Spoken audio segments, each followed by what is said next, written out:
जय रेगे समाज साथियों, आप सभी का रेगे जागृति मिशन में स्वागत है। आज हम जानेंगे संत रविदास जी के बारे में। संत रविदास जी का जन्म कब हुआ और कहाँ हुआ, उनके पिता व माता कौन थी, उनके पिता क्या कार्य करते थे, रविदास जी की शिक्षा, रविदास जी के सामाजिक काम, रविदास और मुगल शासक बाबर के बीच किस्से, रविदास जी की मृत्यु, रविदास जी की जयंती कब मनाई जाती है। संत रविदास जी का जन्म परिचय। गुरु रविदास जी 15वीं-16वीं शताब्दी में एक महान संत, दार्शनिक, कवि, समाज सुधारक और भारत में भगवान के अनुयायी हुआ करते थे। निर्गुण संप्रदाय के बहुत प्रसिद्ध संत थे जिन्होंने उत्तरी भारत में भक्ति आंदोलन का नेतृत्व किया था। गुरु रविदास जन्म वाराणसी के पास शेर गोवर्धन गांव में हुआ था। इनकी माता का नाम कलसा देवी और पिता संतोष दास जी थे। रविदास जी के जन्म पर सबकी अपनी अपनी राय है। 1377 ईस्वी में विक्रम संवत माघ सुदी पूर्णिमा से 1433 ईस्वी तक माना जाता है। इनके जन्म स्थान को श्री गुरु रविदास जन्म स्थान कहा जाता है। इनकी पिता मरे हुए जानवर से चमड़ा निकालकर जूते बनाने का कार्य करते थे। रविदास जी बचपन से ही बहुत बहादुर और भगवान को बहुत मानने वाले थे। रविदास जी को बचपन में उच्च कुल वालों की हीन भावना का शिकार होना पड़ा था।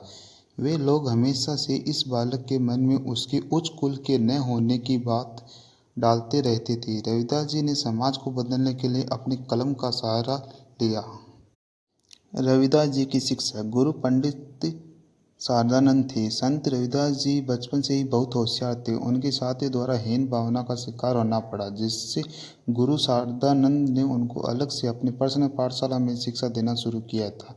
रविदास जी मीराबाई के धार्मिक गुरु हुआ करते थे। मीराबाई राजस्थान के मेड़ता के राजा की बेटी व चित्तौड़ की रानी थी। वे रविदास जी की शिक्षा से बहुत प्रभावित थी। वह उनकी एक बड़ी अनुयायी बन गई थी।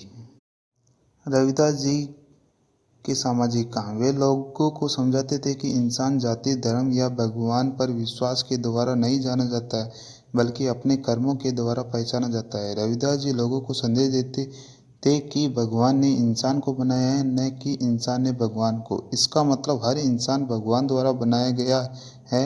सबको धरती पर समान अधिकार है।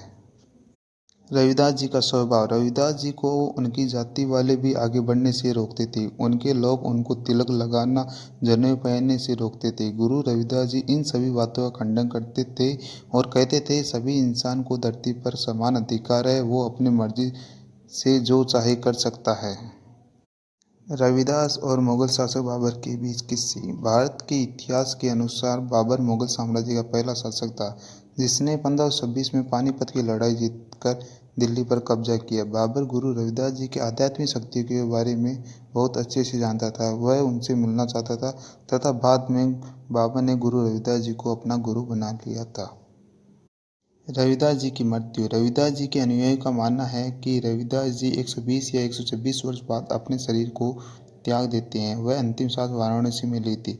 रविदास जयंती। रविदास जयंती माघ पूर्णिमा को मनाई जाती है। साथियों, मैंने थोड़ी सी मेहनत की है और ये वीडियो बनाई है। अगर आपको ये वीडियो पसंद आता है तो इसको लाइक और सब्सक्राइब करें और ज़्यादा से ज़्यादा रेगे समाज के साथियों को शेयर करें। Thank you. धन्यवाद।